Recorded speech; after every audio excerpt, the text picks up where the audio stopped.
이 아침에도 주전에 나와서 말씀에 의하여 기도하며 찬양하고 또 간구하는 가운데 하나님의 풍성하신 은혜와 평강이 이 아침에도 넘칠 수 있는 복된 아침이 될 수 있기를 주의 이름으로 축원합니다. 데살로니가 교회를 향하여 사도 바울이 계속하여 이제 권면을 하는데, 사도 바울이 개척하고 또 저가 세운 교회들마다 보낸 편지 가운데 이 데살로니가 교회만큼 칭찬을 드는 그런 교회는 없습니다. 그러나 지상교회가 아무리 참 은혜스럽고 또 겉으로 보기는 다 평강이 넘치는 것 같지만은 데살로니가 교회에 문제가 하나 있었던 것을 오늘 이 3장에서 보게 됩니다. 데살로니가 교회에 있었던 문제가 어떤 문제인지는 우리가 이제 10절과 11절, 12절에서 우리가 보게 되겠고요. 중요한 것은 이 3장에서 우리에게 주시는 말씀은 믿음은 모든 사람의 것이 아니라는 거예요. 믿음은 모든 사람의 것이 아니다 할 때 이 말의 의미가 무엇이냐 하는 겁니다. 믿음은 모든 사람들의 것이 아니다. 이 믿음은 어떤 믿음이죠? 주 예수 그리스도를 우리의 유일한 독생자로, 중보자로, 구속자로 믿고 그 예수 그리스도가 곧 하나님이시여 예수로 인하여 우리에게 구원을 하고 주시는 성부 하나님을 만나는 그 믿음입니다. 그 믿음입니다. 이 믿음이 이 세상의 모든 사람이 다 그렇게 믿느냐? 아니라는 거예요. 여러분, 우리 알칸사 제1장로교회를 출입하는 모든 백성들이 목사가 늘 기도할 때는 우리의 믿음이 이런 믿음이 되기를 기도합니다만은, 여러분, 우리의 주위에 지금 알칸사 지역에 많은 교회가 있지만 이 많은 교회들이 다 똑같이 주 예수에 관한 신앙 고백이 똑같느냐? 아니라는 거예요. 아니라는 거예요. 적어도 여러분, 우리의 신앙 고백이 같으면 교회 안에 분쟁이 있고 어려움이 있고 환란이 있다면 이겨냅니다. 이겨냅니다. 그러나 신앙 고백이 같지 않으면 교회 안에 어려움이 있을 때 그 어려움 때문에 어떻게 되지요? 가르게 되고 문제가 생기고 분쟁이 생깁니다. 여러분, 열이면 열 사람 여러분 서로가 한번 이렇게 비추어 보세요. 저 사람이 믿는 예수와 내가 믿는 예수와 같은 신앙을 고백하고 있는지 겉으로는 우리가 다 믿는다 그러죠. 믿는다죠. 그러나 구체적으로 내가 무엇을 믿는지 우리가 묵상하고 영적으로 고백 기록해 보면요, 얼마나 차이가 많이 나는지 몰라요. 제가 전에 목회하던 교회에서 말라위에 이제 우리가 카세트 테이프를 보낼 때 집에서 쓰지 않는 옛날, 지금은 다 CD고 DVD로 보니까 이제 그게 여러분 하나의 이제 사는 공예잖아요. 그래서 아직까지 말라위는 그게 필요하니까 우리가 다 교인들에게 거두었어요. 집에 보니까는 거기는 별향이 다 있죠. 유행가도 있고 노래도 있는데, 제가 놀란 것은 깜짝 놀라는 것은 이단에 관한 설교도 얼마나 나오는지 몰라요. 여러분, 그런 설교 왜 듣겠어요? 자기는 거기에 어느 정도 마음이 있으니까 듣는 거예요. 제가 그렇게 7년 넘게 말씀을 가르쳐도, 목사야 너는 그렇게 가르쳐라, 나는 내가 좋아하는 사람 듣는다 보면은 거기 보면 박옥수, 권신찬 하여튼 이 이단의 좀 누군가 김기도 그런 테이프 제가 깜짝 놀라서 나와요. 야, 겉으로 보기는 다 할렐루야 아멘 하고, 주의 하나님 사랑합시다 아멘 하고 하지만은 그 아멘이 같은 마음의 동질성의 아멘이 아니라는 거예요. 여러분은 어떤 예수를 믿습니까? 여러분 주위에 신앙생활 친한 분들 아니면 이웃에 있는 분들을 서로 한번 이렇게 대조해 보세요. 저 사람이 믿는 예수, 내가 믿는 예수와 같으냐? 저 사람이 고백하는 예수와 내가 고백하는 예수가 같은가? 아닙니다, 여러분. 믿음은 모든 사람 것이 아니라 하는 거예요. 그래서 목회자가 목회하는 목적이 무엇이냐? 여러 가지 목적이 있겠지만은 교회 안에 모든 하나님의 백성들이 기도하는 가운데 말씀으로 하나가 되어 같은 신앙의 동질성, 같은 믿음을 갖기 위해서 애쓰는 것이 목회자가 해야 할 가장 큰 이유다. 모든 사람의 것이 아니다. 에서가 생각했던 여호와 하나님과 야곱이 생각했던 여호와 하나님의 관한이 달랐다는 거예요. 한 배에서 나왔지만 이스마엘이 보는 하나님과 이삭이 보는 하나님이 달랐다는 거예요. 사울왕이 보는 하나님과 다윗왕이 보는 하나님이 달랐다는 거예요. 여러분 어떤 하나님을 믿습니까? 어떤 예수에 관한 믿음의 고백을 분명히 하고 계시냐 이 말입니다. 이 아침 우리가 기도하는데 하나님, 우리가 아침마다 새벽 기도마다 고백하는 우리의 이 사도신경이 우리의 올바른 확실히 믿는 내가 그 고백하는 그 사도신경이 과연 그렇다는 그냥 형식적이 아니라 내 신앙 고백적인 고백이 되게 해주옵소서. 우리가 기도할 수 있기를 바랍니다. 그러면서 6절 하반절에 사도 바울이 데살로니가 교회를 경고하는데 6절에 형제들아 우리 주 예수 그리스도의 이름으로 너희를 명하노니, 여러분 예수 그리스도의 이름으로 명한다 할 때는요 사도 바울이 이 단호함을 볼 수 있습니다. 단호합니다. 이것은 그냥 내가 너희에게 권한다 해도 데살로니가 교회는 사도 바울의 사도직을 인정하는 교회입니다. 어떤 교회는 사도 바울의 사도직의 권위에 관하여 시비가 있었는 교회도 있지만은 이 데살로니가 교회는 사도 바울의 사도권을 인정하는 교회입니다. 그렇기 때문에 내가 너희에게 명하노니 해도 전혀 문제가 없는데 여기서 내가 주 예수 그리스도의 이름으로 명하노니 할 때는요 사도 바울이 아주 이 데살로니가 교회를 아주 강한 경고를 하는데 그 경고가 뭡니까? 게으르게 행하고 게으름을 지금 탓하고 있습니다. 그런데 여기에서 말하는 이 게으름은 우리가 생각하는 그런 게으름과는 차원이 다릅니다. 뭐냐?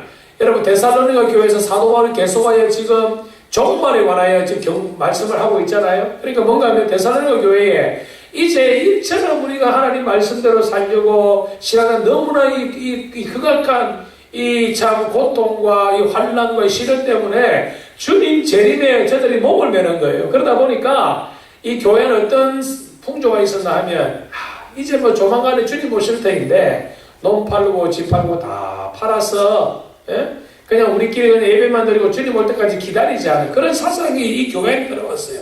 오늘 이단들도 그런 이단 많잖아요. 다 팔고 자기들끼리 어느 산속 깊숙이 가서 거기서 주님 기다리다가 굶어 죽는 사람도 여러분 간간히 우리가 여러분 그런 뉴스를 보잖아요. 근데 그것만 문제가 아니라 이 사람들이 그러지 아니하는 교회하는 다른 성도들도 부추긴다는 거예요. 아무개 집사, 아무개 성도, 당신들 빨리 주님 오시는데 뭐 그래 바삐도 하루를 살느냐? 그거 다 정리하고 가산 정리하고 우리처럼 산에 가서 아니면 우리끼리 피난처를 만들어서 거기서 우리가 주님 날마다 예배하고 우리가 주님 기다리자. 이게 여러분 이 데살로니가 교회를 힘들게 하는 거예요. 종말론에 잘못된 것으로 인하여서. 그러니까 그런 게으름을 말하는 거예요. 여러분 사도 바울은 그게 아니죠. 여러분 우리의 신앙은 어떤 신앙입니까?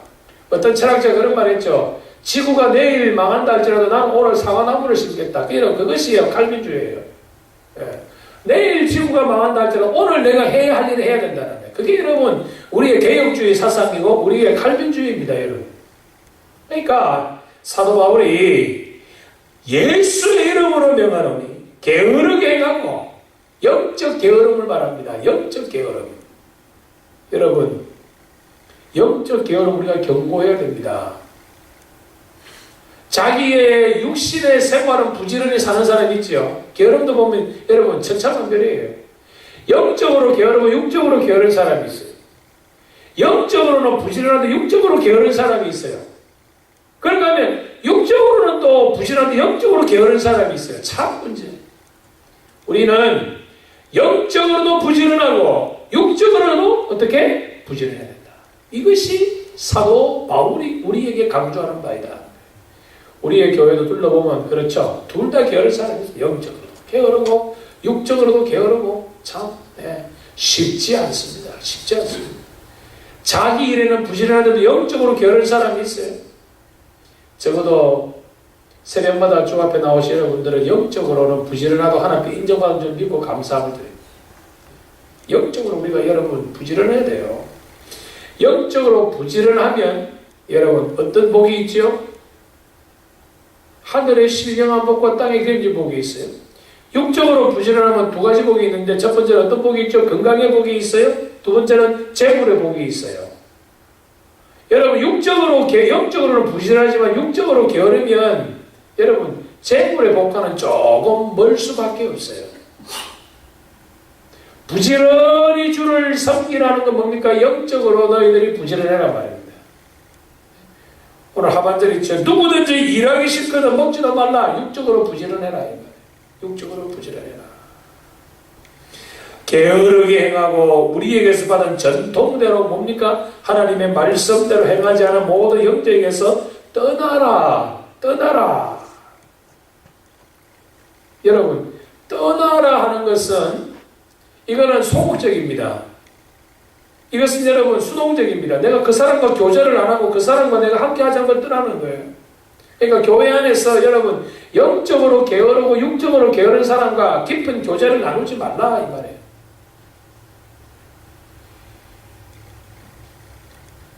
그러면 우리가 어떻게 될 것이냐? 게으르지 않으려면 7절에 어떻게 우리를 본받아야 할지를 너희가 스스로 안다. 여러분이 몰라서 게으릅니까? 아니에요. 다 안다는 거예요. 내가 어떻게 하면 부지런히, 그렇죠? 여러분 이거는 초등학교만 들어가도 다 아는 거예요.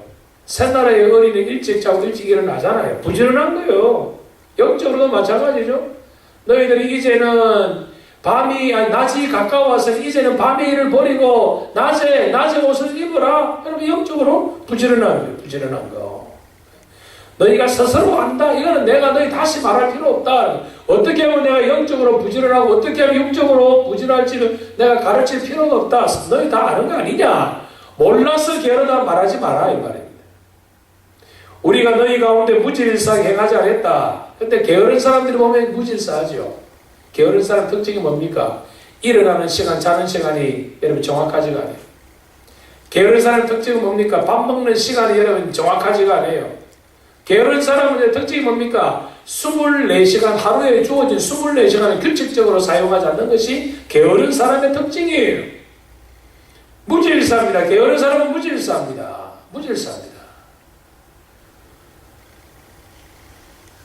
자기 먹을 것 자기가 챙기라는 거예요. 누구든지 음식을 값없이 먹지 않고 오직 수고하고 애써 주야로 일함은 너희 아버에게도 배를 끼치지 않았다. 나 바울이 너희와 함께 있을 때에도 내게 맡겨줄 일을 성실히 감당함으로 내 목숨 내가 챙겼다. 왜 그랬느냐? 너희가 우리를 본받게 하기 위해서 그렇다. 근데 여러분 여기서 우리가 그 당시 풍습을 또 이해를 해야 됩니다. 헬라의 풍습은 아침이 되면 자기들이 어떤 음식을 장만해가지고 자기들이 섬기는 신전에 가서 자기 신전의 신에게 드리고 그것을 나누어 먹습니다. 그렇기 때문에 로마 시대의 이 풍습은, 이 사도 바울의 이 시대의 풍습은 여러분 식사 시간이요 얼마나 걸리느냐? 여러분 생각 얼마 걸리겠어요? 식사 시간이 보통 하루에 5시간, 6시간씩 걸려요. 편안히 비스듬히 누워서 여러분 계속 음식을 먹고 또 배가 부르면 항아리에다 음식 먹고 손가락 또 다시 토하고 아니면 종들이 토하는 또 약을 가지고 토하고 또 먹고 토하고 또 하고 먹고 보통 저녁 식사가 여러분 보통 7시에서 밤 한 11시까지 저녁 식사 한 4시간씩이에요. 그러니까 이 얼마나 게으른지 몰라요. 신과 더불어 향연을 나눈다 해서 신에게 드리는 음식을 가져와서 자기 친구끼리 자기 집에서 함께 나누어 먹는 거예요.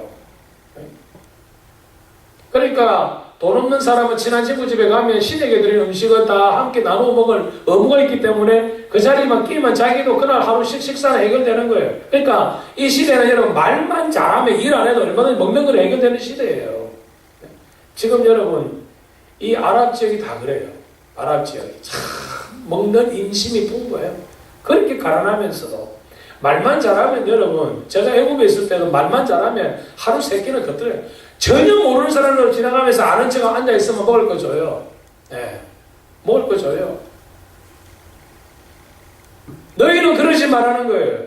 자기 먹을 거 자기가 노력해서 자기의 이 시간과 자기의 몸과 자기의 이 땀을 흘려서 일을 해서 일의 결과로 먹고 살아라. 그것이 하나님의 뜻이다. 하나님의 뜻이다. 우리를 본받게 하기 위해다. 우리가 본이 되기 위해서 우리가 그렇게 열심히 일을 했다는 거예요. 그러니까 사도 바울이 이렇게 열심히 일하는 걸 데살로니가 교인들은 이해가 되지 않았겠죠. 우리가 너희와 함께 있을 때에도 너희에게 명하기를 누구든지 일하기 싫어하거든 먹지도 말게 하라 하였더니. 그러니까 데살로니가 교회의 문제점은 뭐였죠? 두 가지. 종말론으로 인하여 게으른 백성들이 더 게을러졌다는 거예요. 그래서 열심을 품고 주를 섬기게 하기 위해서 사도 바울이 데살로니가 교회에 편지를 보낸 것을 우리가 이해가 됩니다.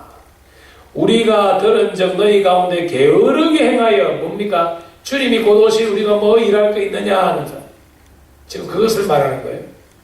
게으르게 행하여 도무지 일하지 않고 일을 만들기만 하는 자들이 있다. 그러니까 데살로니가 교회에서는 이런 사람들이 골칫덩어리죠. 그래서 우리도 그렇게 표현을 잘하잖아요. 자꾸 좀 문제를 일으키면 일거리 만든다고.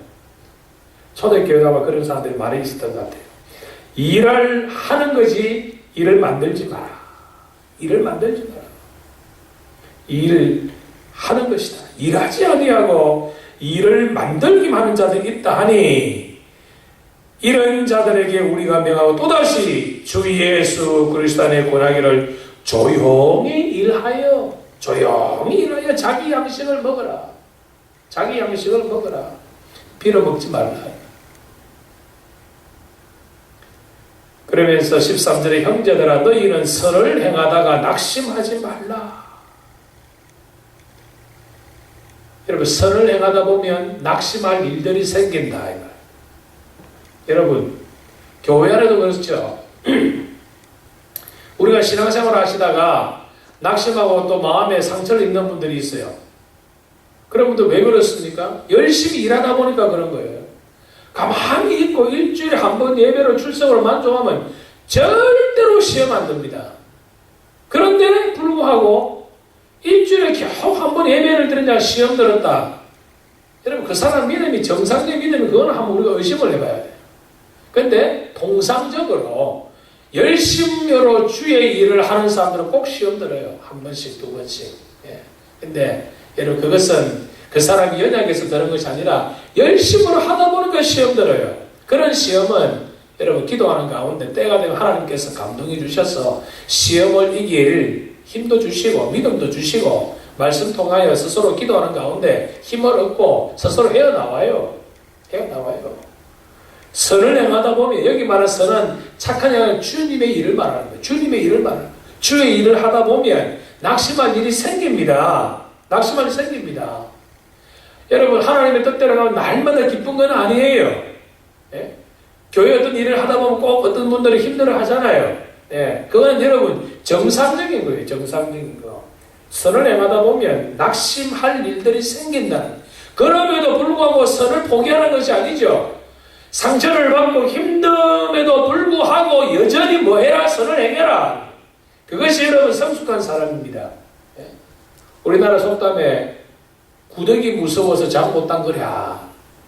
마찬가지다. 그런데 14절에 아주 강하게 또 권면하지요. 누가 이 편지에 한 우리의 말을 순종하지 아니하거든. 여기 말 순종은 뭡니까? 게으른 백성들을 말하는 거예요. 영적으로 게으르고 육적으로 게으른 그 사람들을 어떻게 하라? 지목하여 사귀지 말고 그로 하여금 부끄럽게 하라. 이게 여러분 무슨 말입니까? 그 사람 부끄럽게 하면서 부끄러워서 교회 나오겠어요? 가끔 목회하다가 다음 교회에 재직해야 일어나면 목사님 그렇게 하면 그 사람 상처받아서 교회를 떠날 건데요. 여러분 떠날 수도 있고 안 떠날 수도 있어요. 왜냐? 그건 하나님이 하실 일이에요. 하나님이 하실 일. 사람 의식 하다 보면 여러분 교회의 질서가 무너지고 사람 의식 하다 보면 교회가 어려움이 생깁니다. 여러분 우리 개혁교회의 우리 개혁주의 교회의 세 가지 원칙이 뭐죠? 첫 번째는 뭡니까? 바른 말씀 선포입니다. 바른 말씀 선포. 두 번째는 뭡니까? 올바른 성례입니다. 세례 줄 사람에게 세례 주고 성찬식에 참여한 사람은 성찬식에 참석해 하는 거예요. 세 번째가 뭐지요? 바른 권징입니다. 바른 권징. 잘못했을 때는 잘못했다고 말을 해줘야 되고, 잘할 때는 잘했다고 칭찬해줘야 되고, 그렇게 해야 됩니다. 근데 오늘날 이 권징을 안 해. 그러다 보니까 교회의 질서가 허물어지는 거예요. 잘못해도 시시시시시시. 왜? 그런 말하면 목사님 상처받습니다. 상처를 받음에도 불구하고 교회 안에 잘못된 사상이나 잘못된 이 행위가 교회에 못 들어오도록 해야 되는 것이 교회의 거룩성과 성결성을 유지하는 거예요. 그 사람을 부끄럽게 해라. 부끄럽게 해라. 목사님 부끄럽게 교회 떠나면 어떡하지요? 부끄럽게 해서 교회를 떠나야 되면 하나님 뜻으로 받아들여야 돼요. 그러나 어떻게? 정죄하고 판단을 하지 마라. 왜? 너도 부끄러운 일을 할 때가 있다는 거예요. 여러분, 우리가 다 죄인들입니다. 죄인들입니다. 우리 교단의 좋은 건 뭡니까? 회개하는 것은 부끄러운 것이 아니고 하나님 앞에 나와 회개하는 것은 자랑스러운 것이다. 여러분, 형제가 어려움을 당할 때 여러분 위로하시고 격려하십시오. 형제가 잘못된 일을 할 때는 여러분 권면하십시오. 그렇게 해서 교회가 세상과 가장 가까워야 되죠. 방주가 여러분 물에 가장 가까워야 돼요. 그렇다고 해서 물이 방주 안에 들어오게 되면 죽음 아닙니까? 교회도 마찬가지입니다. 우리가 세상 가운데 있지만 세상의 물결이 교회 안에 못 들어오도록, 세상의 잘못된 풍습이 교회 안에 못 들어오도록. 근데 오늘날 문제가 뭡니까? 용납하고 다 받아들이다 보니까 결과론적으로 교회가 생명을 잃고 죽어가는 화석이 되어버리는, 공룡이 되어버리는. 오늘 우리 알칸사 제1교회는 하나님의 말씀에 우리가 끈이 서서 우리가 용납할 것 용납하고 버릴 것은 버리고 질서 있게 영적으로 육적으로 부지런하게 살아서 세상의 어떤 사람들보다 비교가 되어 하나님 앞에 결과론적으로 영광을 돌리는 그러한 삶을 우리가 살아야 되지 않겠느냐, 그 말입니다. 사랑하는 성도 여러분, 어렵습니까? 힘드십니까? 늘 영육간에 부지런하셔서 기도하고 말씀간에 나아가면 하나님께서 여러분의 당면한 모든 문제 반드시 해결해 주십니다. 선을 행할 때에 낙심할 일이 있다 할지라도 끝까지 포기하지 마시고 하나님께서 여러분과 함께 하사 이 일이 하나님이 기뻐하신 일이라고 생각될 때는 물불을 가리지 마시고 행함으로 인하여 데살로니가 교회에 참 축복하고 권면한 사도 바울의 권면이 우리의 교회에도 충만할 수 있도록 늘 기도하며 나아가는 복된 우리 모두가 될 수 있기를 주님의 이름으로 다시 축원합니다.